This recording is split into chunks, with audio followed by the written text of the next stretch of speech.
اپنے آپ کو مطمئن کرتا، ریشنلائز کرتا، ٹھیک ہے یہ تو خرابیاں ہیں، لیکن میں نے یہ کام بھی تو آخر کیے ہیں نا. یہ انسان کی ایک لازمی ضرورت ہے، اپنے ضمیر کو مطمئن کرنا.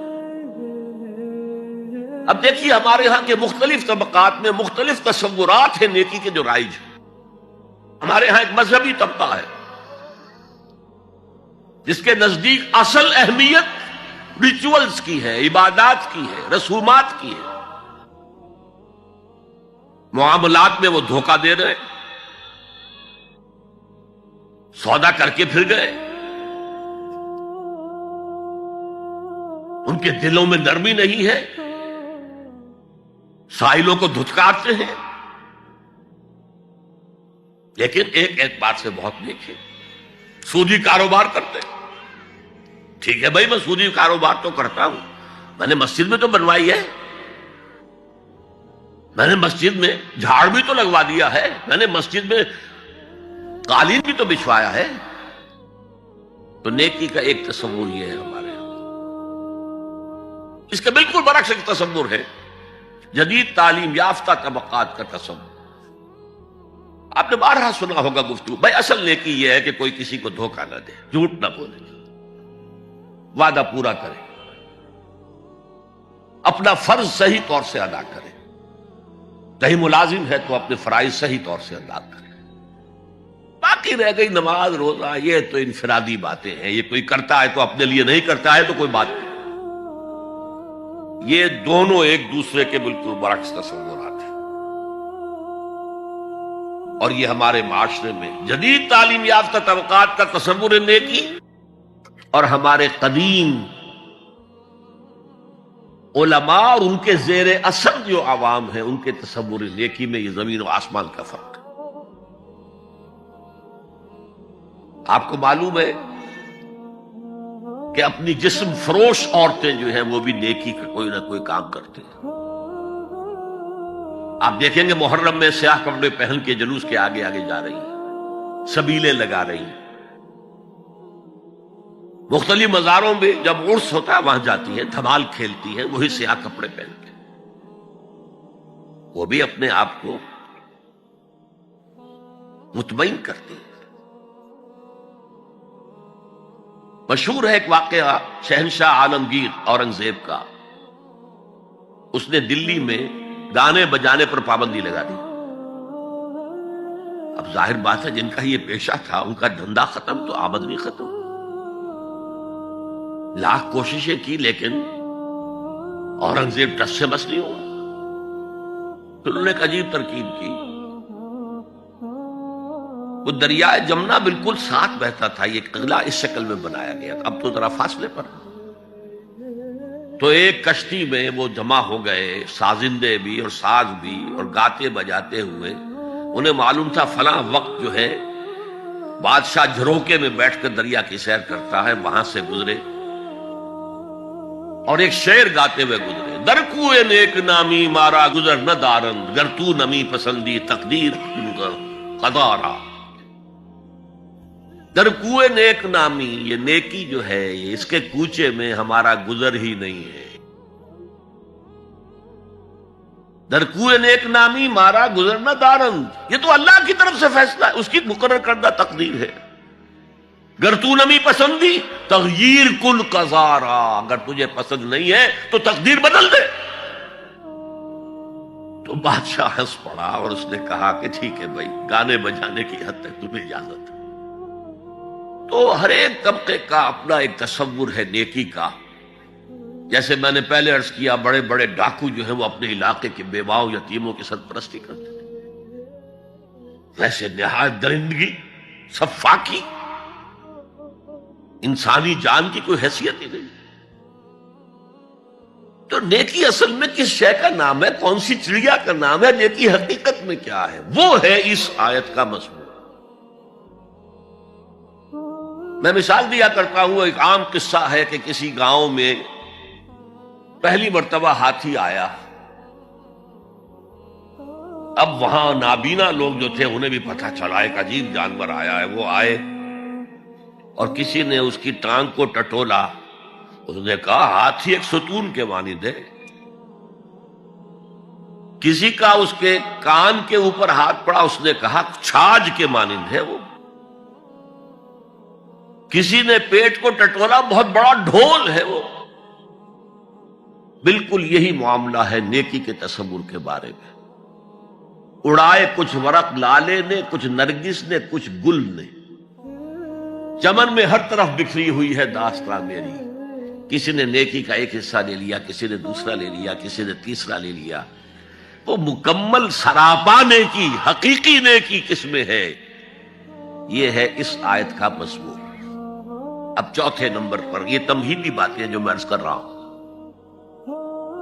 اس آیت کا پس منظر کیا ہے جسے ہم کہتے ہیں شان نزول؟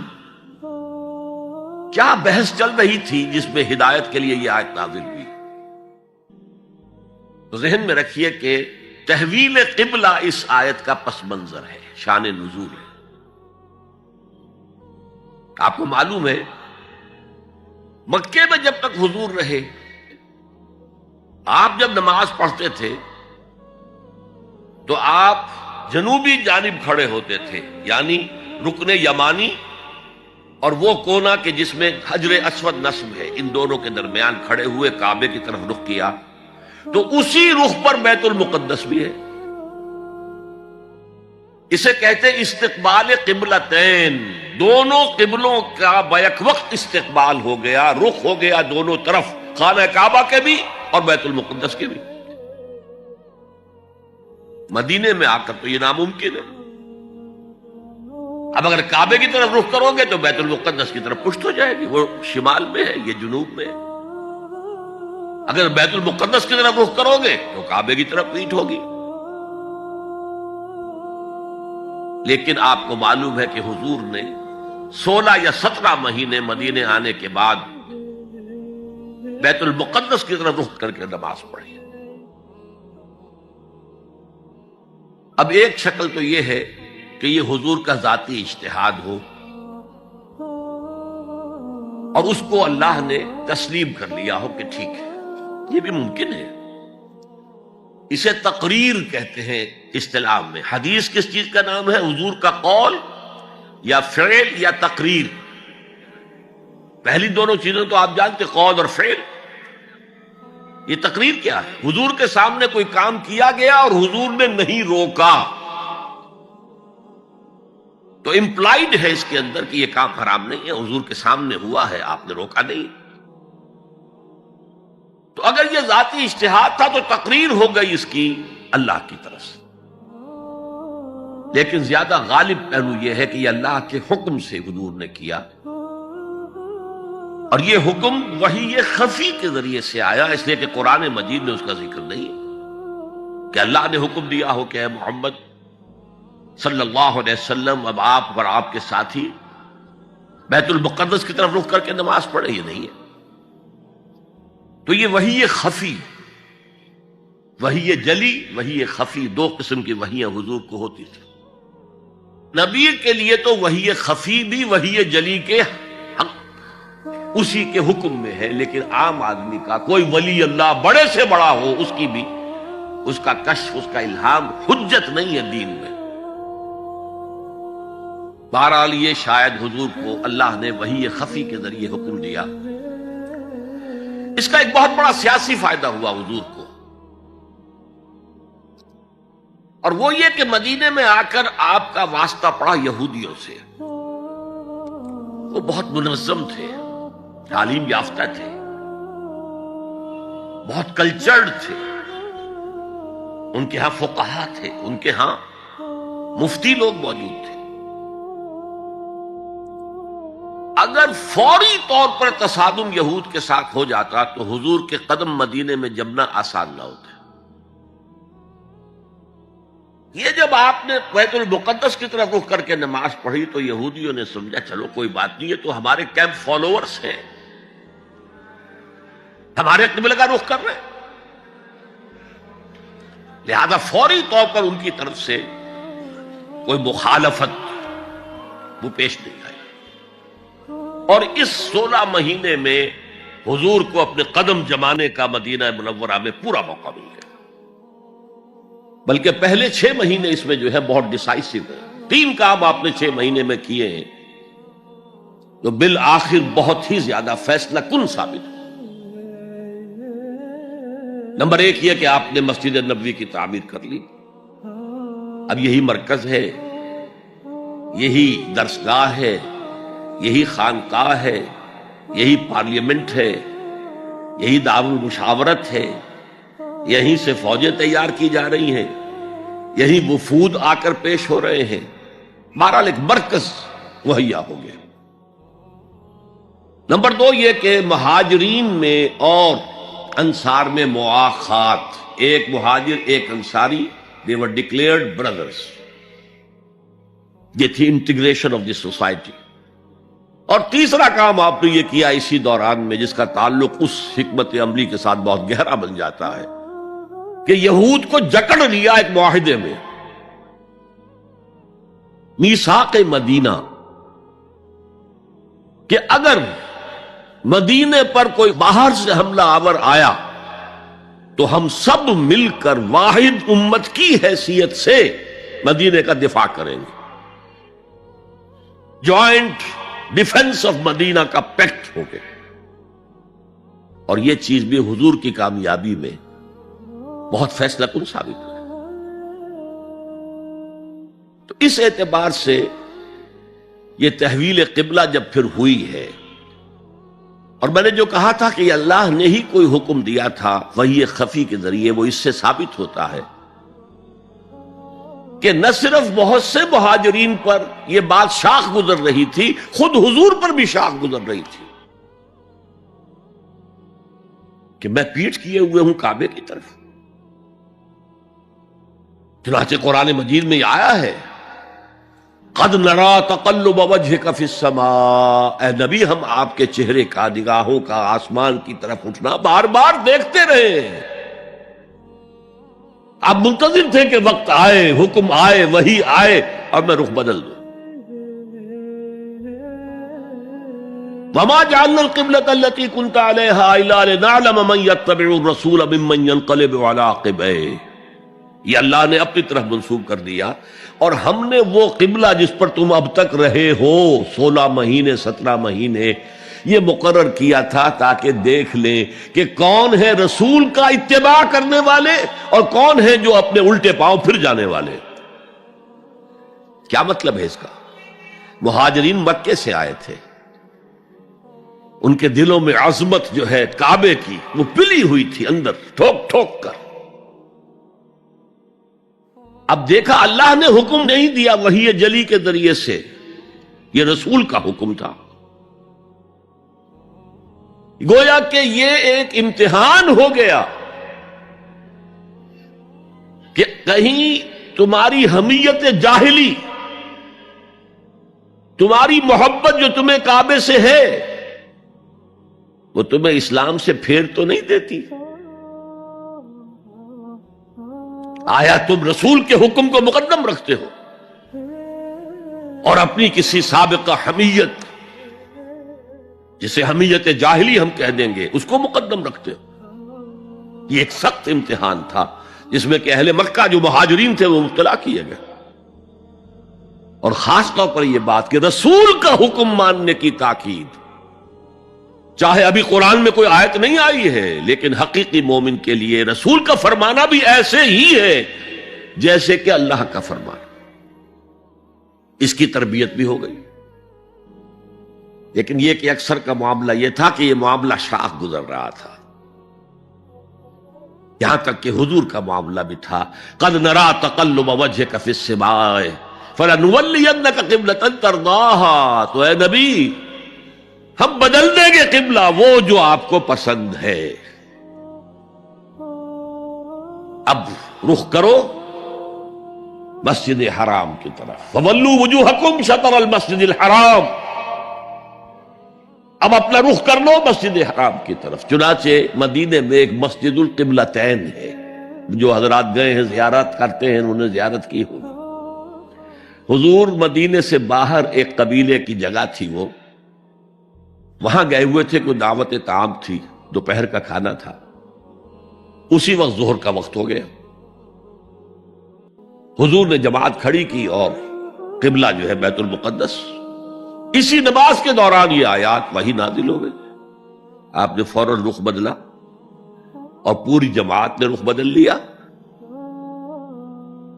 اور اسی لیے اس مسجد میں 2 قبلے ہیں، 2 محرابیں ہیں، ایک شمال کی جانب بیت المقدس کی جانب، دوسری جنوب کی جانب یعنی مکہ مکرمہ کی جانب. اب یہ تحویل قبلہ جو ہے یہ ہے بات اصل میں سمجھنے کی، ایک بہت بڑے فتنے کی بنیاد بن گیا. فتنہ آزمائش کو کہتے ہیں اور فتنہ فساد کو بھی کہتے ہیں. فساد یہودیوں کی طرف سے شروع ہوا. یہ کیسا نبی ہے جس کا قبلہ ہی معین نہیں؟ ابھی یہ شمال کی طرف رخ کر کے نماز پڑھ رہا تھا اور اب اس نے جو ہے جنوب کی طرف رخ کر لیا. کیسا رسول ہے یہ؟ کیسا نبی ہے؟ حضور کے خلاف لوگوں کو بھڑکانے کا انہیں اب ایک موقع آ گیا. اور آپ کے علم میں ہے کہ اوس اور خزرج کے جو عوام ہیں وہ یہود کے بہت زیر اثر تھے، بہت زیر اثر تھے.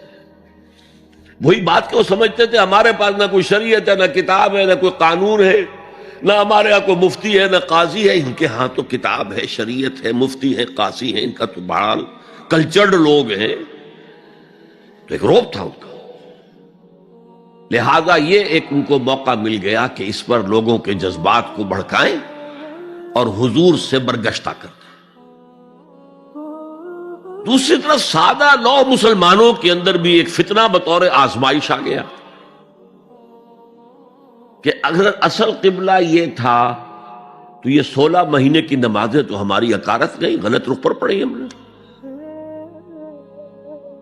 اور نماز تو دین کا اصل ستون ہے اور یہ نمازیں ہماری ضائع ہو گئی. یہ ان کے دلوں میں ایک وسوسہ پیدا ہوا. اس پہلو سے اس مسئلے پر بڑی مفصل گفتگو قرآن میں ہوئی ہے میرے اور آپ کے لیے. بلکہ مجھے اعتراف ہے کہ میں یہ سوچتا رہا اتنی مفصل گفتگو بار بار فَوَلُّوا وُجُوهَكُمْ شَطْرَ الْمَسْجِدِ الْحَرَامِ فَوَلُّوا وُجُوهَكُمْ شَطْرَهُ، یہ بار بار پورے 2 رکوع قرآن مجید میں. سورہ بقرہ کا 17واں رکوع، 18واں رکوع اسی پر ہے.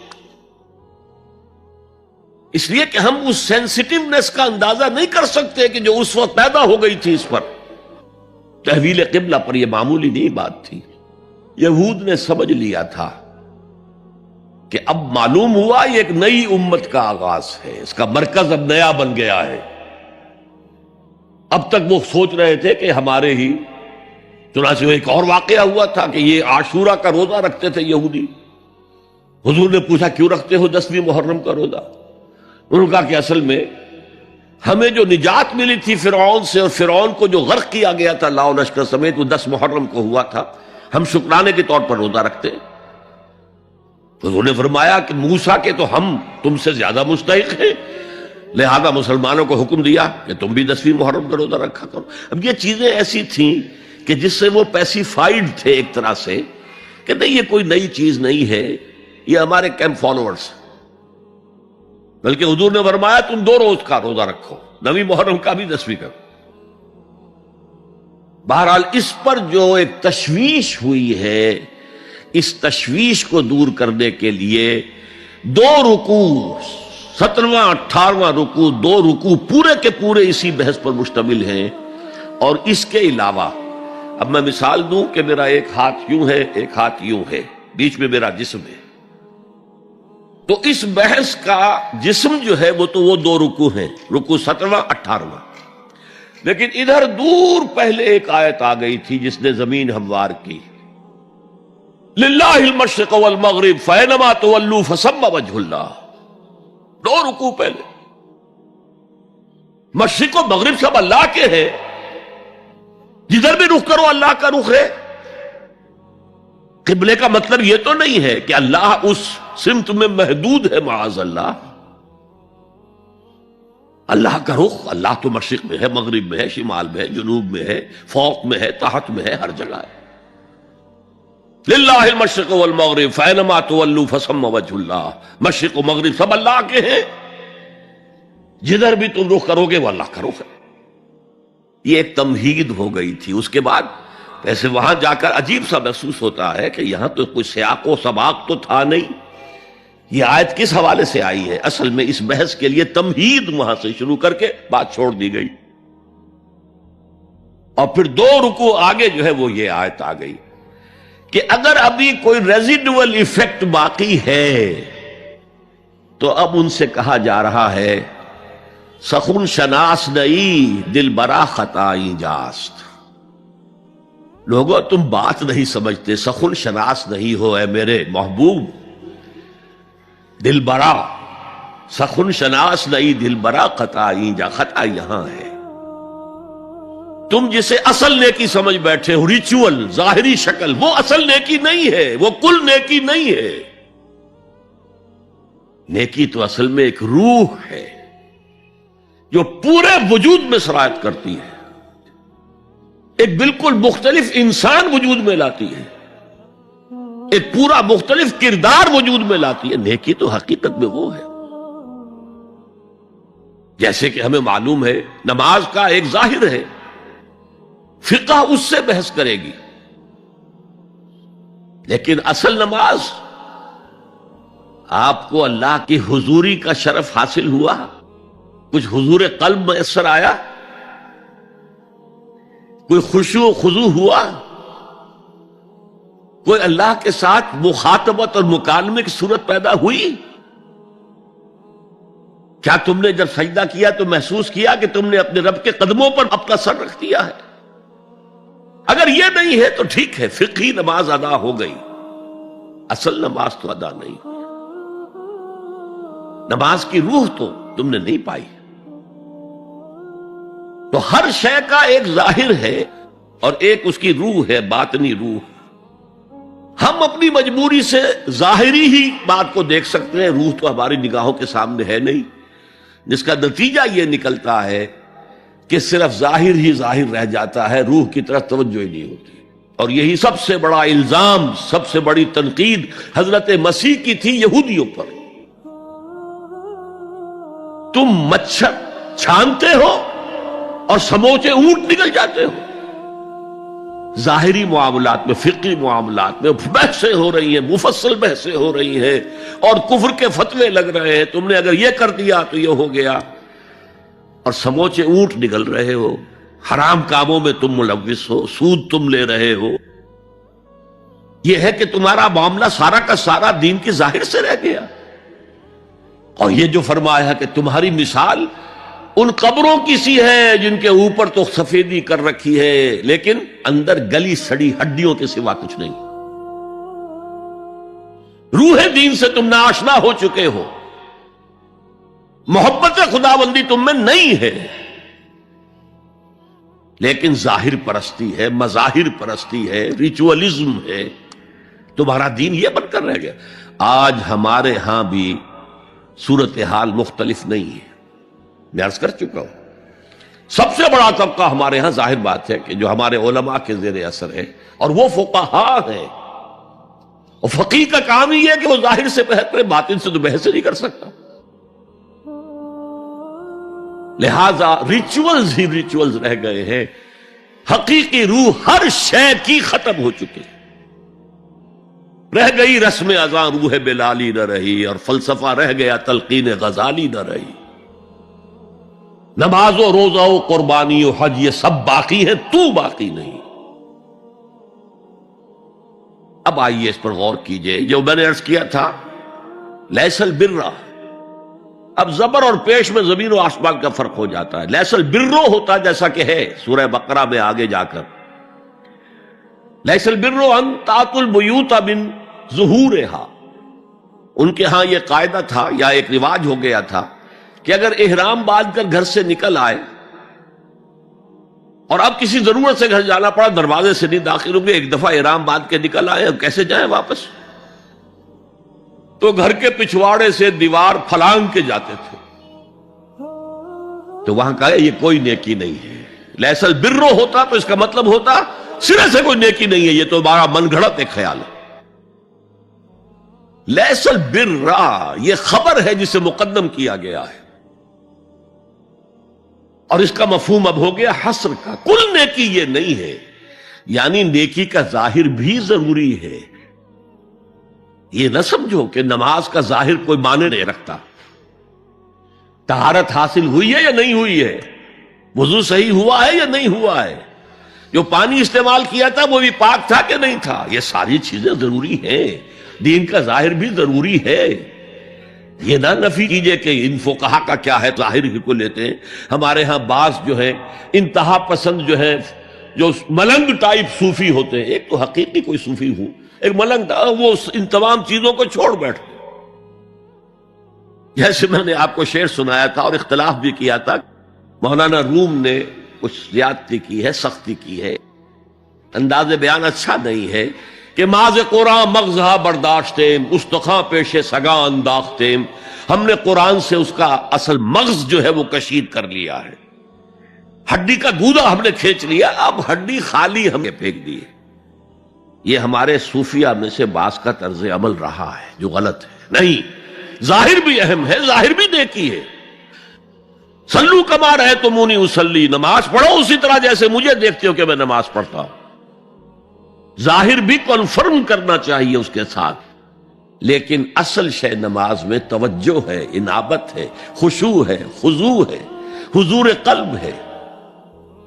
لہذا یہاں ترجمہ ہوگا کل نیکی یہی نہیں ہے کہ تم اپنے چہرے مشرق اور مغرب کی طرف کر لو. یہ تو ظاہر ہے.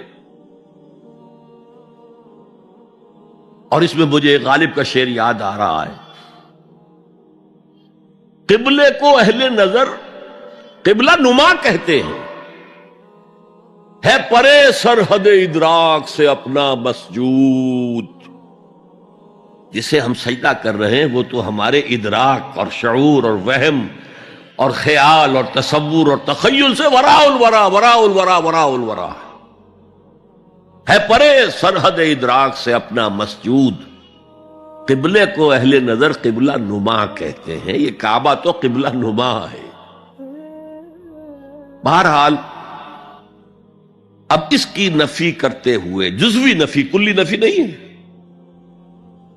لیس البر، کل نیکی یہ نہیں ہے کہ تم اپنے چہرے مشرق اور مغرب کی طرف کر لو. ولکن البر، بلکہ نیکی اس کی ہے.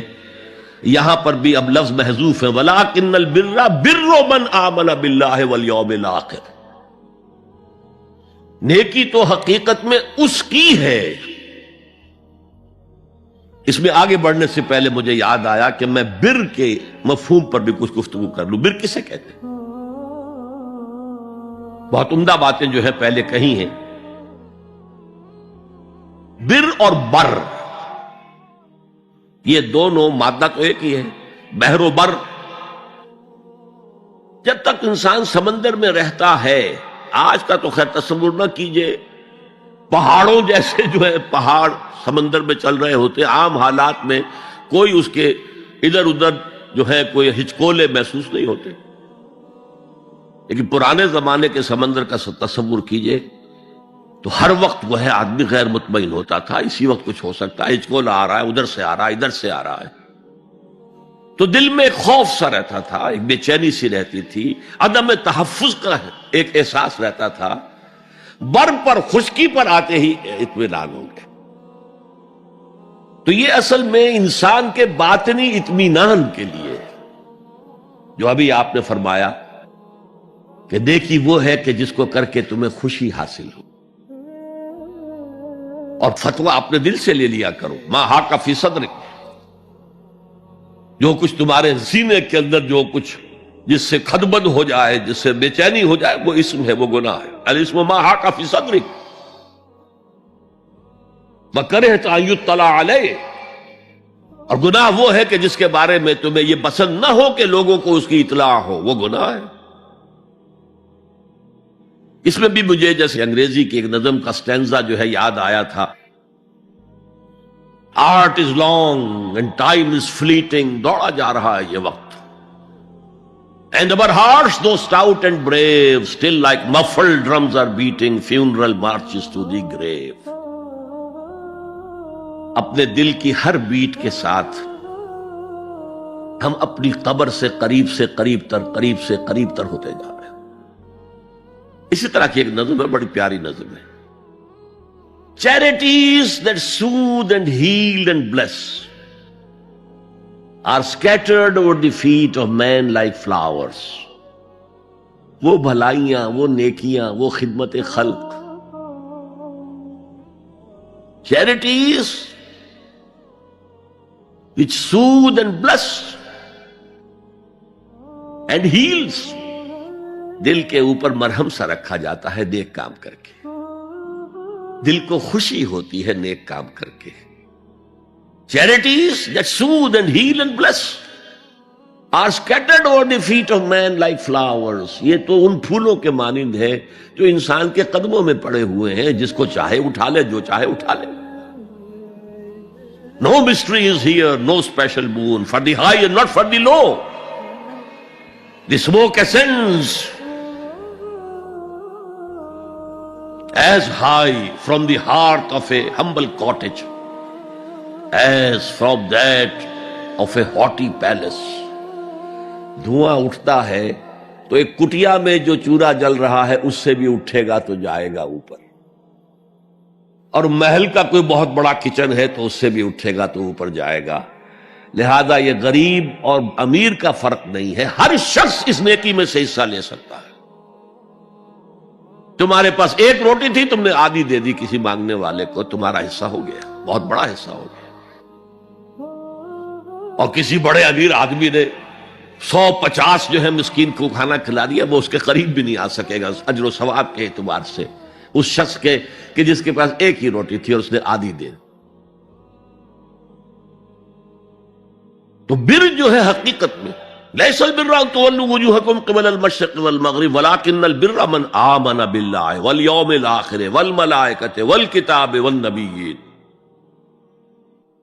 میں بھی ایک زمانے میں اس پر کچھ متردد سا ہوتا تھا، کچھ سوچتا تھا یہ نیکی کیا تعلق تو ہم عمل سے سمجھتے ہیں، یہاں ایمان کی بحث کی کیا ضرورت ہے؟ ایمان تو ایک باطنی حقیقت ہے، نیکی جو ہے وہ ایک ظاہری خارجی حقیقت ہے. لیکن پھر سمجھ میں آیا کہ اصل نیکی وہ نیت ہے جس کے ساتھ وہ کام کیا جا رہا ہے. اگر خیرات بانٹی جا رہی ہے، جھگیوں میں جا کر میلے کچیلے بچوں کو گود میں لے کر اپنی سفید اشکروں کو بھی خراب کیا جا رہا ہے، اور معلوم ہے کہ یہ اس لیے کر رہا ہے کہ آئندہ الیکشن میں کھڑا ہونا ہے، تو کوئی ہے جو کہے گا کہ یہ نیکی ہو رہی ہے؟ کام تو بظاہر بڑی نیکی کا کام ہے. نیکی کے لیے شرط اول اللہ پر ایمان ہے، اس کی موٹیویشن لو آف گاڈ. اس کے سوا اگر کوئی اور موٹیو ہے، اگر دنیا میں شہرت چاہیے، اگر اس نیکی کے ذریعے سے بھی مال کمانے کا معاملہ ہے، دھندا ہے، نیکی کے پردے میں دھندا ہو رہا ہے، وہ نیکی نہیں ہے، چاہے ظاہری اعتبار سے وہ بہت بڑی نیکی ہو. تو سب سے پہلا مسئلہ نیت کا ہے، نیت کا ہے، نیت کا ہے. کس ارادے کے تحت یہ نیکی کی جا رہی ہے، کیا مقصود ہے، کیا مطلوب ہے. چنانچہ نوٹ کیجئے اکثر محدثین نے اپنے جو مجموعے مرتب کیے احادیث کے، ان میں پہلی آیت کون سی، پہلی حدیث کون سی لاتے ہیں؟ حضرت عمر رضی اللہ تعالیٰ عنہ سے روایت ہے، انما الاعمال بالنیات. نیکیوں کا، نیک اعمال کا دار و مدار نیتوں پر ہے. وانما لکل امرئ ما نویٰ، ہر شخص کو وہی کچھ ملے گا جس کی اس نے نیت کی ہوگی. فمن كانت ہجرته الى اللہ ورسولہ فہجرته الى اللہ ورسولہ. جو کوئی ہجرت کر رہا ہے، مکے میں گھر بار چھوڑ کر جا رہا ہے، اپنے وطن کو ترک کر کے جا رہا ہے مدینے کی طرف، صرف اللہ اور رسول کے لیے، اس کی ہجرت اللہ اور اس کے رسول کے لیے.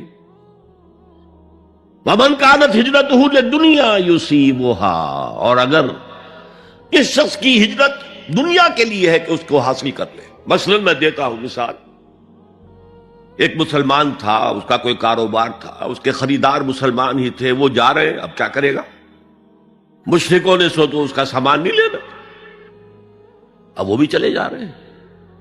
یہ اللہ کو معلوم ہے کہ اس کے ہجرت کا اصل سبب کیا ہے، ہم نہیں طے کر سکتے.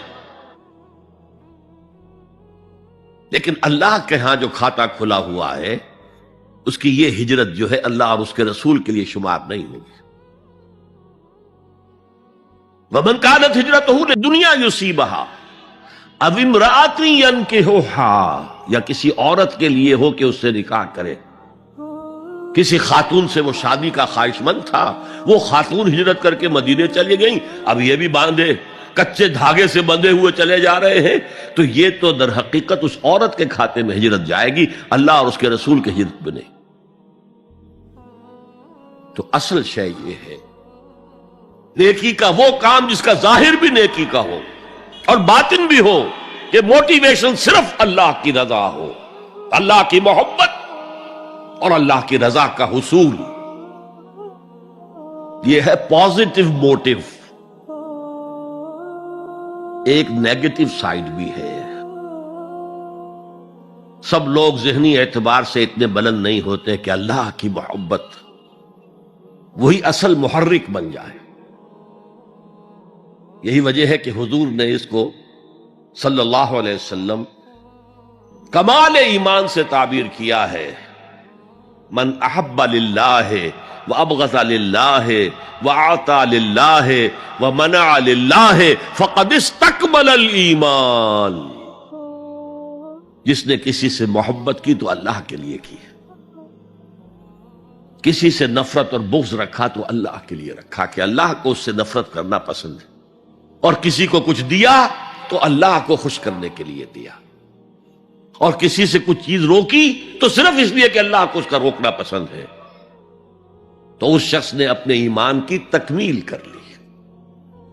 اگر اس کا موٹیو خالص ہو گیا ہے اللہ کی محبت اور اللہ کی رضا کا حصول، تو اصل میں نیکی ہے. ورنہ چاہے بظاہر کتنی ہی بڑی نیکی نظر آئے، وہ نیکی نہیں. لیکن جو لوگ اس حد تک نہ پہنچ پائے ہوں، استکمال ایمان تک، تکمیل ایمان تک، تو ان کے لیے ایک اور موٹیو بھی ہے، والیوم الآخر، قیامت کا دن، جزا و سزا کا یقین، اللہ کا خوف، آخرت کے محاسبے کا خوف. خوف بھی ایک بہت بڑا موٹیو ہے، بہت بڑی موٹیویٹنگ فورس ہے. اب میں یوں کہوں گا کہ اگر کسی عمل کا محرک ہے صرف اللہ کی محبت، اس کی رضا کا حصول اور آخرت کی نجات، تو وہ نیکی ہے. اگر یہ نہیں ہے، کوئی وطن پرست ہے، وطن کی محبت کی وجہ سے کوئی نیک کام کر رہا ہے، اس کا وہ کام وطن پرستی کے کھاتے میں جائے گا، خدا پرستی کے کھاتے میں نہیں جائے گا. کوئی قوم پرست ہے، اپنے قوم کی محبت میں کچھ کر رہا ہے، تو اس کا وہ نیک کام قوم پرستی کے کھاتے میں جمع ہوگا، خدا کی پرستش کے لیے نہیں. یہ ہے موٹیو کا فرق، اور یہ ہے موٹیو کی اہمیت، اور اس کا تعلق ہے ایمان باللہ اور ایمان بالآخرہ سے. ایک حدیث میں حضور نے فرمایا کہ قیامت کے دن سب سے پہلے 3 اشخاص کا معاملہ پیش ہوگا. ایک وہ تھا کہ جو اللہ کی راہ میں جنگ کرتا ہوا مارا گیا تھا، دنیا میں شہید سمجھا جا رہا تھا. ایک وہ تھا جسے اللہ نے علم بہت دیا تھا، اور اس نے علم کو پھیلایا، خوب پھیلایا. اور ایک وہ جس کے پاس جس کو اللہ نے بہت دولت دی تھی، اور اس نے دولت جو ہے نیکی کے کاموں میں، بھلائی کے کاموں میں، غربا، یتاما، مساکین کے لیے خرچ کیا. اب اللہ پوچھے گا ان شہید صاحب سے کہ دیکھو میں نے تمہیں صحت دی تھی، جسمانی قوت دی تھی، تم نے کیا کیا؟ وہ کہے گا اے اللہ میں نے تیرے لیے قتال کیا اور اپنی جان دے دی. اللہ فرمائے گا کذبتا، تو نے جھوٹ بولا. انک قد قاتلت لئن یقال جریء، تو نے تو یہ جنگ میں حصہ لیا تھا اس لیے کہ تیری شجاعت کا ڈنکا بج جائے، تیری جرت کی شہرت ہو جائے. وقد قیلا، وہ کہا جا چکا، اب یہاں تمہارے لیے کچھ نہیں ہے. اور فرشتوں کو حکم ہوگا اور اوندے منہ گھسیٹتے ہوئے اس کو جہنم میں ڈال دینا. یہی حشر ہوگا اس عالم کا، تو نے وہ نیکی کا کام کیا تھا. لئن یقال عالم، کہا جا چکا دنیا میں، ڈنکا بج چکا تمہاری شہرت کا. اب اس میں نوٹ کیجئے، اگر کسی عالم کے علم کا ڈنکا بج جائے، اس کی اپنی نیت وہ نہیں تھی تو اس کے اندر کوئی خرابی نہیں ہے. یہاں معاملہ نیت کا ہے. اگر نیت یہ ہو کہ میرے علم کی شہرت ہو جائے، میرے ہاتھ چومے جائیں، مجھے نذرانے پیش کیے جائیں، تو پھر وہی حشر اس کا ہوگا کہ اوندھے منہ گھسیٹ کر جہنم میں ڈال دیا جائے. یہی حشر اس سخی کا ہوگا جس نے سخاوت کی تھی، جس کی سخاوت کے ڈنکے بج گئے تھے، اس کا بھی یہی حشر ہوگا. تو انما الاعمال بالنیات، اور یہاں نیکی کی بحث میں سب سے پہلے ولکن البر بر من آمن باللہ والیوم الآخر. اب جو والملائکۃ والکتاب والنبیین، ان تینوں کو جمع کر لیجئے، اس سے مراد ہے نبوت اور رسالت. ملائکہ وحی کا ذریعہ ہیں جو انبیاء تک لے کر آتے رہے. اس وحی کا جو ریکارڈ مرتب ہوا وہ کتابیں ہیں، اور جن پر وہ وحی آئی وہ نبی ہیں. ان تینوں کو جمع کر لیجئے. رسالت، ایمان باللہ، ایمان بالآخرہ، اور ایمان بالرسالت. اب اس کا تعلق کیا ہے نیکی کے ساتھ؟ یہ ذرا گہری بات ہے. دیکھیے، نیکی کا جذبہ بھی، جو انسان کے پیشنز ہوتے ہیں وہ اندھے بہرے ہوتے ہیں. پیشنز، جذبات. نیکی بھی ایک جذبہ ہے. کبھی یہ جذبہ حد اعتدال سے تجاوز کر کے بدی بنا دیتا ہے. جیسے رہبانیت، ترک دنیا، شادی نہیں کروں گا، گھر گھرستی کا بکھیڑا مول نہیں لوں گا، بس اللہ سے لو لگاؤں گا. ظاہر بات ہے جس نے بھی فیصلہ کیا نیکی کے جذبے کے تحت کیا نا، لیکن اس کا جو نتیجہ نکلا اکثر و بیشتر پھر حرام کاری ہوئی.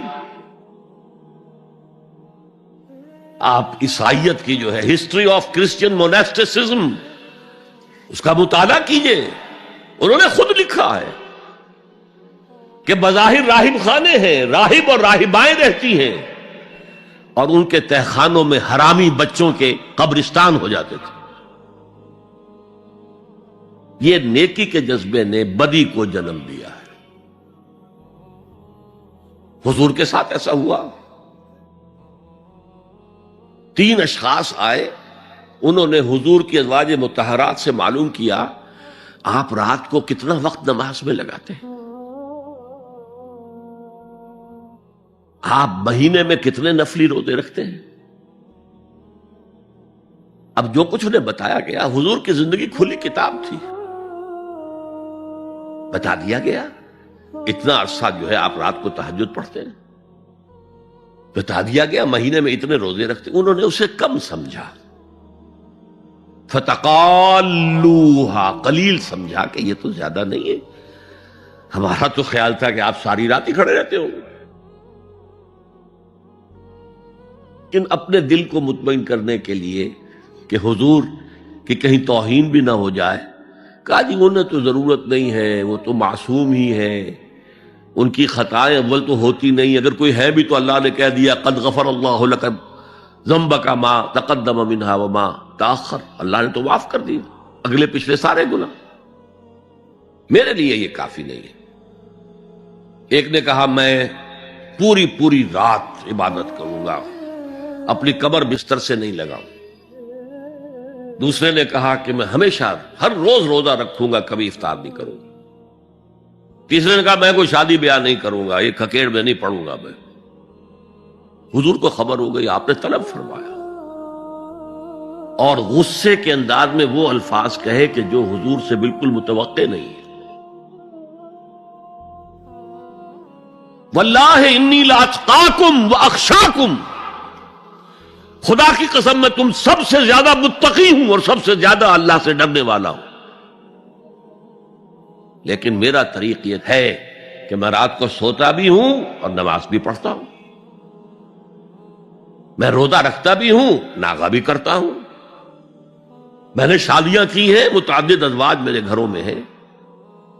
فمن رغب عن سنتی فلیس منی، جو بھی میری سنت سے ہٹا وہ مجھ میں سے نہیں ہے، میرا امتی نہیں ہے۔ تو نیکی کا جذبہ بھی حد اعتدال سے تجاوز کر کے بدی کو جنم دے سکتا ہے۔ ایک صحابی، نوجوان صحابہ میں سے عبداللہ ابن عمرو ابن العاص، عجیب یہ بات ہے کہ باپ جو ہے بہت بڑا سیاستدان، بہت بڑا جری سپہ سالار، بہت بڑا حکمران، حضرت عمرو بن العاص، بیٹا نہایت زاہد و عابد، مرتاس، زاہد مرتاس، ساری رات کھڑے ہیں، بستر سے کمر ہی نہیں لگائی، ہر روز روزے سے ہیں۔ یہ خبر دی گئی حضور کو تو آپ نے طلب فرمایا، یا عبداللہ اولم اخبر انک تقوم اللیل وتصوم النہار، اے عبداللہ مجھے یہ خبر نہیں دی گئی ہے، یعنی یہ بات جو ہے صحیح ہے کہ نہیں کہ تم ساری رات عبادت کرتے ہو، ہر روز روزہ رکھتے ہو؟ کیا کہہ سکتے تھے؟ بلا یا رسول اللہ، حضور ایسا تو ہے۔ فرمایا لا تفعل، ہرگز ایسا مت کرو، فإن لزوجك عليك حقا وإن لزورك عليك حقا بل إن لنفسك عليك حقا، تمہارے نفس کے بھی تم پر حقوق ہیں، تمہاری بیوی کے بھی تم پر حقوق ہیں۔ ان کی زوجہ سے کسی نے پوچھا تھا، تم ہمیشہ میلی کچیلی رہتی ہو، کبھی ہم نے تمہیں کسی اچھے لباس میں، کس کوئی جسے سنگھار کہہ دیتے کہ یہ میں نے دیکھا، تو ان کا کہ مجھے کیا غرض ہے، تمہارے بھائی کو تو مجھ سے کوئی غرض ہے ہی نہیں، میں کس کے لیے بناؤ سنگھار کروں؟ یہ بھی الفاظ آتے ہیں۔ فرمایا ہرگز مت کرو، میں تو کرتا ہوں، میں روزے بھی رکھتا ہوں لیکن نہیں بھی رکھتا، میں نماز پڑھتا ہوں لیکن سوتا بھی ہوں، میری بیویاں ہیں متعدد، تو میری سنت اگر تم نے چھوڑ دی تو تمہارا مجھ سے کوئی تعلق نہیں ہوگا۔ اس کا مطلب کیا ہوا؟ تو سم اپ، نیکی کا ایک ماڈل بھی سامنے رہنا چاہیے جس میں توازن ہو، اعتدال۔ انبیاء وہ توازن پیش کرتے ہیں اپنے کردار اور شخصیت کے ذریعے سے۔ وہ جو فرمایا گیا لقد کان لکم فی رسول اللہ اسوۃ حسنہ، تمہارے لیے اللہ کے رسول کی شخصیت میں ایک اچھا نمونہ ہے، یہ نمونہ معتدل ہے، متوازن ہے۔ حضرت عائشہ فرماتی ہیں حضور ہمارے مابین تشریف فرما ہوتے تھے، پیار اور محبت کی باتیں بھی ہوتی تھیں۔ حضور ہمارے ہاں کے جو ذرا زیادہ دیندار، جنہیں زیادہ مسالہ لگ جاتا ہے، وہ کرخت مزاج کے گھروں میں بھی معلوم ہوا داخل کیا ہوا قیامت آ گئی ہے، تو اس طرح کا نہیں تھا معاملہ، اپنی بیویوں کی دل جوئی، ان سے محبت اور پیار کی باتیں۔ لیکن حضرت عائشہ فرماتی ہیں کہ ہمارے درمیان بیٹھے ہوتے تھے اور پیار و محبت کی گفتگو ہو رہی ہوتی تھی، اذان کی آواز آتے ہی ایسے ہی اٹھ کر چل دیتے تھے جیسے ہمیں جانتے بھی نہیں کہ ہم کون ہیں۔ یہ توازن پیدا کرو، ترک دنیا نہیں، دنیا میں رہو اور پھر وہ کردار پیش کرو جو محمد نے پیش کیا صلی اللہ علیہ وسلم اور آپ کے صحابہ نے پیش کیا۔ دنیا میں رہتے ہوئے ترک دنیا، ترک دنیا اس معنی میں دنیا مقصود نہ بن جائے، مطلوب نہ بن جائے۔ لا مقصود الا اللہ، لا مطلوب الا اللہ، لا محبوب الا اللہ۔ تو یہ ہے اس نیکی کی بحث میں ایمان بالرسالت کا معاملہ۔ اب آگے چلتے ہیں۔ وَآتَ الْمَالَ عَلَىٰ حُبِّهِ،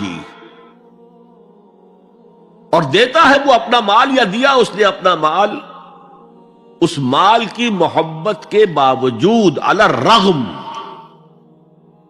جن حضرات نے ترجمہ کیا ہے کہ اللہ کی محبت کی وجہ سے ہی، اللہ کی محبت میں وہ مال دیتے ہیں، یہ غلط ہے۔ جو بحث ہو چکی ہے موٹیویشن تو ان کی درست ہو گئی، ایمان باللہ ایمان بالآخرہ سے، اب آگے اس کے تکرار کی ضرورت نہیں ہے۔ اور عربی میں کسی کی محبت میں کوئی شے آئے تو فی یا لام آئے گا، علا آتا ہے مخالفت کے لیے، علی الرغم، مال محبوب ہے، کس کو نہیں ہے؟ زین للناس حب الشہوات من النساء والبنین والقناطر المقنطرۃ من الذهب والفضة والخیل المسومۃ والانعام والحرث۔ انسان کی سرشت کو اللہ سے زیادہ جاننے والا کون ہے؟ وہ فرما رہا ہے، سورہ آل عمران کی آیت ہے، مزین کر دی گئی ہے انسانوں کے لیے محبت بیویوں کی، بیٹوں کی، اور ڈھیروں مال کی، سونے کی اور چاندی کی، اور گھوڑے وہ کہ جو پیڈگری والے ہوں اور جو بہت اعلیٰ نسل کے ہوں، خیل المسومہ، نشان زدہ گھوڑے، اور مال ہو، بھیڑیں بکریوں کو گلے کے گلے ہوں، اور گائے اور بیل ہوں، اور یہ ساری چیزیں محبوب ہیں۔ اس محبت کے خلاف عمل کرتے ہوئے مال خرچ کرنا تبھی تو مجاہدہ ہے۔ تو جیسے اردو میں ہم علی الرغم کہتے ہیں، علی الرغم، باوجود اس کی محبت کے وہ خرچ کرتے۔ اب یہاں جو اصل نوٹ کرنے کا نقطہ ہے وہ کیا ہے؟ دیکھیے، اسلام کا جو نظام ہے دنیاوی، اس میں ایمان کے بعد پہلی شے نماز ہے۔ وہ جو کہا گیا ہے کہ قیامت کے دن سب سے پہلا محاسبہ نماز کا ہوگا، اور جب ہماری مسجدوں کے اندر لکھے ہوتے تھے فارسی کے اشعار، روز محشر کے جان گداز بود، اولی پرسش نماز بود،